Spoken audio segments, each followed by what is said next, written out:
با مقصد در سطح بلند برگزار کردن دور ولایتی و جمهوریوی آزمون محصولات و خدمترسانی بهترین در جمهوری تاجیکستان طبق فرمایش رهبریت اگنتی تاجیک استاندارد متخصصان اکسپرت ها از سنجش گذشته به آنها شهادتنامه داده می شود.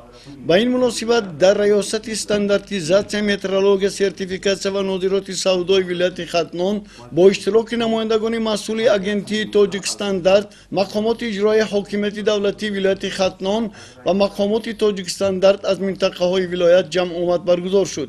بار دیگر هدف و مقصد های در سطح بلند برگزار کردن آزمون ذکر گردیده به متخصصان اکسپرت ها از همه منطقه ها فهمانیده شد.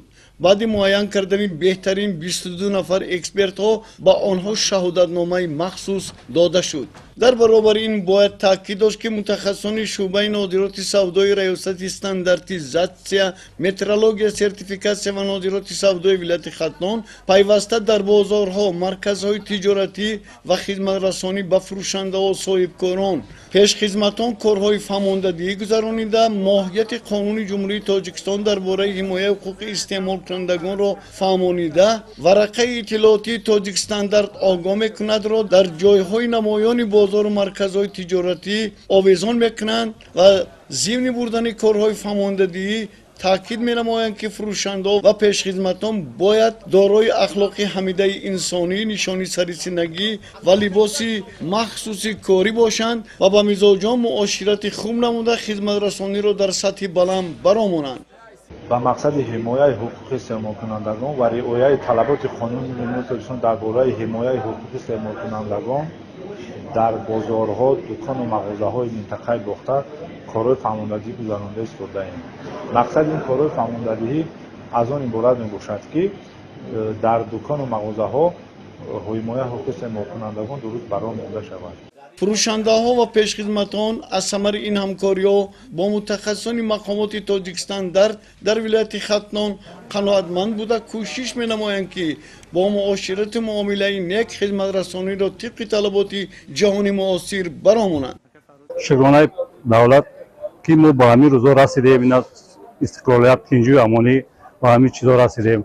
نرخ قیمت هم باشد نکی هست، بعضی چیزا را یافته میتونیم میاریم میفروشیم. این روز کارمندان تاجیک استاندارد در ولایت ختلان اینا اومدن کارهای فرماندهی دادن. با ما امروز کارمندان ریاست تاجیک استاندارد در ولایت ختلان کارهای فرماندهی برای بلند برداشتن سطح خدمترسانی و استعمال کنندگان و برای جابجاگذاری و نگهداری محصولات خوراکه در فصل گرما گذراندند. مینه‌داری خویش را به اساسگذار صلح و وحدت ملی پیشوای معظم ملت محترم امام علی رحمان میرسانم که به صاحبکاران شرایط‌های مساعد فراهم آورده و صاحبکاران به ما جایهای کاری تامین نمودند. این نوبت هم در بازار جمعیت دارای مسئولیتش محدودی فراوان و هم در بازار جمعیت دارای مسئولیت محدودی هادی شریف شهری باختر متخصصان مقامات تاجیک استاندارد کارهای فرماندهی گذرانیده طلبات نگهداری محصولات گوشتی و شیری و طلبات رگلامنت های تکنیکی جمهوری تاجیکستان را فهمانیدند. ما در آینده تصمیم گرفتیم که برای باز هم بلند برداشتن صفت خدمترسانی به استعمال کنندگان محصولات با صفت استعمال کننده خریداری کنند. همچنین در فصل تابستان طلبات به میوه و سبزیجات و پالزیا خیلی زیاد گردیده در دو طرف شهرها فروش چنین محصولات برآمده شده است. از نگاه متخصصان فروشنده ها را ضرور است که به حالت نگهداری محصولات اعتبار جدی داده سبزیجات و میوه و پالزیا را در آفتاب تفسان نگاه ندارند و سلامتی استعمال کننده خطر ایجاد نکنند. در سایه و جایهای سلقین یخدانها نگاه داشتن محصولات به مقصد موافق می باشد.